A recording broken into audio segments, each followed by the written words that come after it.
ನಮ್ಮ ಜನಾಂಗದವರು ಏನು ಬೋವಿ ಜನಾಂಗದವರು ಸಿದ್ದರಾಮೇಶ್ವರ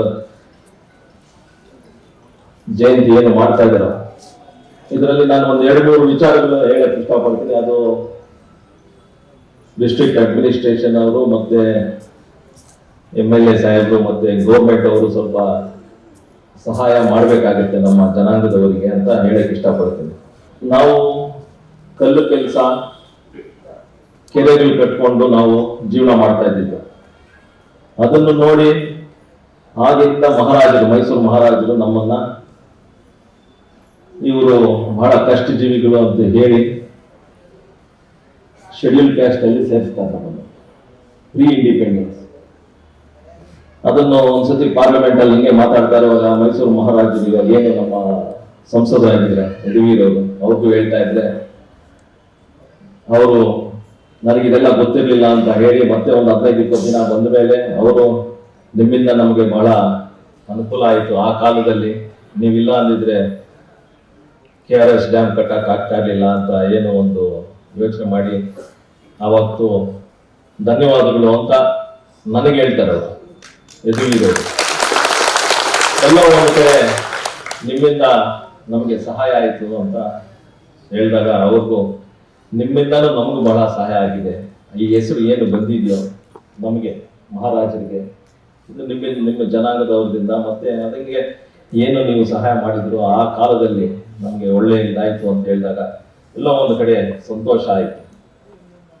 ಇದ್ರ ಜೊತೆ ಏನು ನಾವು ಈ ಕೆಲಸ ಮಾಡ್ಕೊಂಡು ಬಂದ್ವೋ, ಹೃದಯ ರೋಗ ಮತ್ತು ಹೃದಯ ಶಸ್ತ್ರಚಿಕಿತ್ಸೆ, ವ್ಯಾಸ್ಕುಲರ್ ಶಸ್ತ್ರಚಿಕಿತ್ಸೆ, ಸಮಗ್ರ ಹೃದಯ ಆರೈಕೆ ಸೇವೆಗಳಿಗಾಗಿ ನಿಮ್ಮ ವಿಶ್ವಾಸಾರ್ಹ RL Jalappa Narayana heart centre, STUMC campus, Tamaka, Kolar.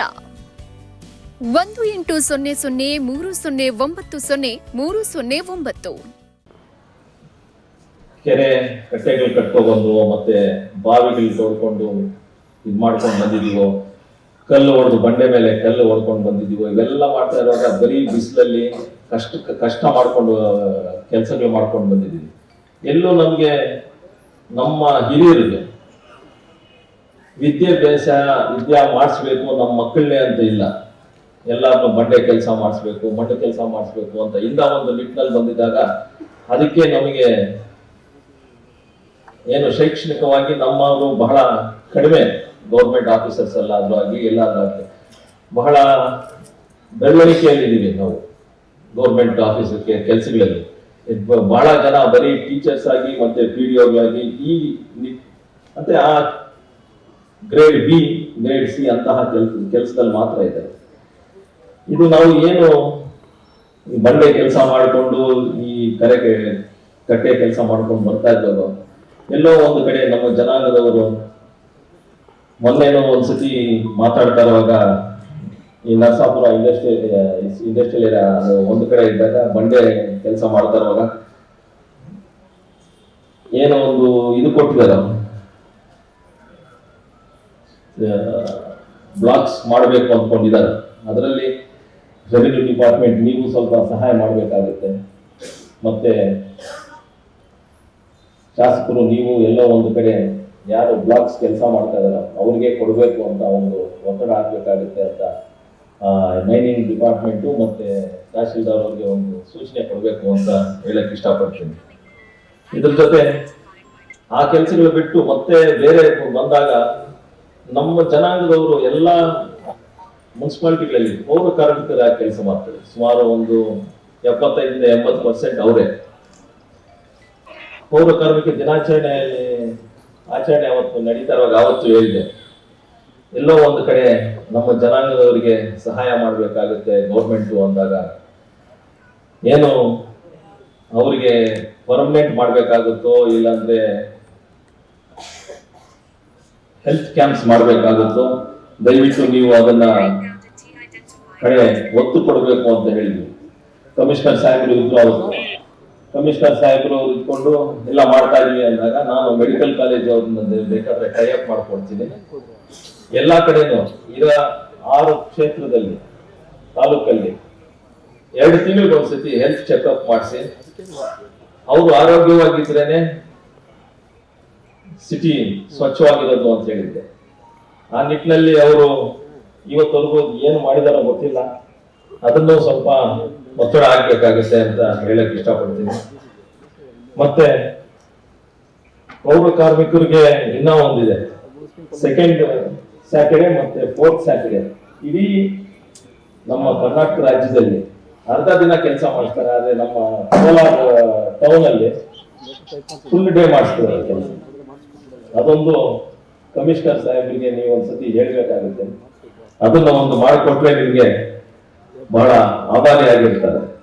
ಮತ್ತೆ ಪೌರ ಕಾರ್ಮಿಕರು ಇನ್ನೂ ಒಂದು ವಿಚಾರದಲ್ಲಿ ಎಲ್ಲಾ ಹಬ್ಬಗಳು ಮಾಡಿದ್ರೆ ಊರೆಲ್ಲ ಹಬ್ಬ ಮಾಡ್ತಾ ಇದ್ರೆ ನಮ್ಮವ್ರು ಮಾಡಲ್ಲ ಪೌರ ಕಾರ್ಮಿಕರು.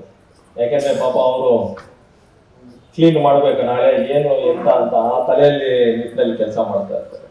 ಸೊ ಎಲ್ಲೋ ಒಂದು ಕಡೆ ಆ ಜನಾಂಗದವರಿಗೆ ಪೌರ ಕಾರ್ಮಿಕರಿಗೆ ನೀವು ಸಹಾಯ ಆಗ್ಬೇಕಾಗುತ್ತೆ ಅಂತ DC ಸಾಹೇಬರಿಗೆ ಮನವಿ ಮಾಡ್ಕೊಳ್ತೀನಿ.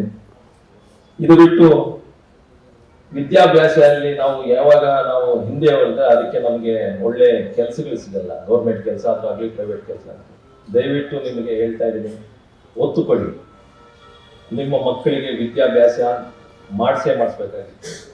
ಇವಾಗ ಇಲ್ಲಿ ಅನಿಲ್ ಅಂತ ಬಂದ್ರೆ ಹುಡುಗ ನಮ್ಮ ಪಕ್ಕದೂರು, ನನ್ನ ಸಂಬಂಧನೇ. ನನಗೆ ನಮ್ಮ ಅತ್ತೆ ಮೊಮ್ಮಗ ಹುಡುಗ, ನನಗೆ ಗೊತ್ತಿರಲಿಲ್ಲ. ಅವನು PhD ಮಾಡಿಕೊಂಡು ಇವತ್ತು ಬೆಂಗಳೂರಿಂದ ಕಳಿಸಿದ್ದಾರೆ. ಅವನ್ನ ಇಲ್ಲಿ ಇದೇನಿದು ಇಂಟ್ರೊಡಕ್ಷನ್ ಸ್ಪೀಚ್ ಕೊಡಬೇಕು ಅಂತ PhD ಮಾಡಿದ್ದ ಅಂತ ಗೊತ್ತು, ಬಟ್ ಅವನ್ನೇ ಇಲ್ಲಿ ಸೆಲೆಕ್ಟ್ ಮಾಡಿ ಕಳಿಸಿದ್ದಾರೆ ಅಂದ್ರೆ ನನಗೆ ಖುಷಿ ಆಗ್ತದೆ. ಮತ್ತೆ ಒಂದು ಏನೋ ಒಂದು ವಿಚಾರದಲ್ಲಿ ಇಂತಹ ಒಂದು ಹುಡುಗ ಪಕ್ಕದಲ್ಲಿ ಹುಡುಗ ಹೋಗಿ PhD ಮಾಡಿ ಇಂತಹ ಒಂದು ಬೆಂಗಳೂರಿಂದ ಕಳಿಸಿದ್ದಾರೆ ಅಂತ ಖುಷಿ ಆಗುತ್ತೆ. ಹಿಂಗೆ ಎಲ್ಲೋ ಒಂದು ಕಡೆ ವಿದ್ಯಾಭ್ಯಾಸ ಮಾಡಿದ್ರೇನೆ ಅದನ್ನ ನಾವು ಮುಂದೆ ನಮ್ಮ ಪೀಳಿಗೆಯನ್ನ ಮುಂದೆ ತಗೊಂಡು ಹೋಗ್ಬೇಕಾಗುತ್ತೆ. ಯಾಕಂದ್ರೆ ದುಡ್ಡು ಸಂಪಾದಿಸ್ತೀವಿ, ಆದ್ರೆ ದುಡ್ಡು ಕಳ್ಕೊಳ್ಳೋದು ಬಹಳ ಈಸಿ. ಇವಾಗ ನಿಮ್ಗೆಲ್ಲ ಗೊತ್ತು, ಆನ್ಲೈನ್ ಗೇಮಿಂಗು ಅವು ಇವು ನಡೀತಾ ಇದೆ. ಒಂದು ತಿಂಗಳೆಲ್ಲ ಸಂಪಾದಿಸಿದ್ರೆ ಒಂದು 5 ನಿಮಿಷದಲ್ಲೇ ನೀವು ಬೇಕಾದ್ರೆ ಕಳ್ಕೊಂತೀರ. ಅದಿಲ್ಲಂದ್ರೆ ವಿದ್ಯೆ ಅಂತಿದ್ರೆ ಅದು ಇಲ್ಲೇ ಅಲ್ಲ, ಯಾವ ದೇಶದಲ್ಲಾದ್ರೂ ಹೋಗಿ ಎಲ್ಲಾದ್ರೂ ಹೋಗಿ ನಿಮಗೆ ಆಸ್ತಿನೇ ಅದು. ಇಂಥ ಒಂದು ವಿಚಾರದಲ್ಲಿ ವಿದ್ಯಾಭ್ಯಾಸ ಸ್ವಲ್ಪ ನೀವು ಹೆಚ್ಚಿನ ಒತ್ತು ಕೊಡಬೇಕು ಅಂತ ಹೇಳ್ತೀನಿ. ಮತ್ತೆ ಇನ್ನೊಂದು ಕಮಿಷನರ್ ಸಾಹೇಬರಿಗೆ ಮತ್ತೆ MLA ಸಾಹೇಬರಿಗೆ ಮತ್ತೆ DC ಅವ್ರಿಗೆ ಇನ್ನೊಂದು ಹೇಳ್ತೀನಿ. ಈ ಪೌರ ಕಾರ್ಮಿಕರು ಇಲ್ಲಿ ಕೆಲಸ ಮಾಡ್ತಾ ಇದ್ದಾಗ ಏನು ಇಲ್ಲಿ ಇರೋ ಇನ್ಸ್ಟಿಟ್ಯೂಟ್ಸ್ ಅಂದ್ರೆ ಹೆಲ್ತ್ ಇನ್ಸ್ಟಿಟ್ಯೂಟ್ಸ್ ಆದ್ರೂ ಆಗ್ಲಿ, ಹೋಟೆಲ್ಸ್ ಆದ್ರೂ ಆಗ್ಲಿ, ಅವ್ರಿಗೆ ಎಲ್ಲೋ ಒಂದು ಕಡೆ CSR ಫಂಡ್ಸ್ ಯೂಸ್ ಮಾಡಬೇಕು ಅಂತ ನಾವು ಹೇಳ್ತೀವಿ. ಈ ಪೌರ ಕಾರ್ಮಿಕ ಮಕ್ಕಳಿಗೆ ಎಜುಕೇಶನ್ಗಾದ್ರೂ ಆಗ್ಲಿ, ಬೇರೆ ವಿಚಾರಕ್ಕಾದ್ರೂ ಅದನ್ನ ಅವ್ರನ್ನ ಉಪಯೋಗಿಸ್ಕೊಂಡು ಅದು ಮಾಡಿದ್ರೆ ಎಲ್ಲೋ ಒಂದು ಕಡೆ ಆ ರಿಲೇಶನ್ಶಿಪ್ ಪೌರ ಕಾರ್ಮಿಕರಿಗೆ ಮತ್ತೆ ಆ ಇನ್ಸ್ಟಿಟ್ಯೂಟ್ಸ್ಗೆ ಒಳ್ಳೇದಾಗುತ್ತೆ. ಎಜುಕೇಶನ್ಗಾದ್ರೂ ಆಗ್ಲಿ, ಹೆಲ್ತ್ಗಾದ್ರೂ ಆಗ್ಲಿ ಏನಾದ್ರೂ ಒಂದು ಮಾಡಿದ್ರೆ ಚೆನ್ನಾಗಿರುತ್ತೆ ಅಂತ ಒಂದು ವಿಶ್ವಾಸ ನನಗಿದೆ. ಅದು ನಾನು ಹೇಳಿದ್ರೆ ಚೆನ್ನಾಗಿರಲ್ಲ, ನಿಮ್ಮಂತವರು DC ಸಾಹೇಬರು ಮತ್ತೆ ಶಾಸಕರು ಹೇಳಿದ್ರೆ ಚೆನ್ನಾಗಿರುತ್ತೆ ಅಂತ ಹೇಳಕ್ ಇಷ್ಟಪಡ್ತೀನಿ. ಆಮೇಲೆ ಎಲ್ಲ ಒಂದು ಕಡೆ ಒಗ್ಗಟ್ಟಾಗಿದ್ರೆ ಕೆಲಸ ನಡೆಯುತ್ತೆ ಅಂತ ಎಲ್ಲರೂ ಹೇಳ್ತಾರೆ. ಹಂಗೆ ಎಲ್ಲಾ ಜನಾಂಗದವರು ನಮ್ಮ ಜನಾಂಗದವರು ಎಲ್ಲಾ ಜನಾಂಗದವ್ರಿಗೆ ಹೇಳೋದನ್ನು ಒಂದೇ ಮಾತು, ನಾನು ಒಗ್ಗಟ್ಟಾಗಿ ಕೆಲಸ ಮಾಡಿ ಒಗ್ಗಟ್ಟಾಗಿ ಇದ್ರೆ ಏನೋ ಒಂದು ಸಾಧನೆ ಮಾಡಬಹುದು ಅಂತ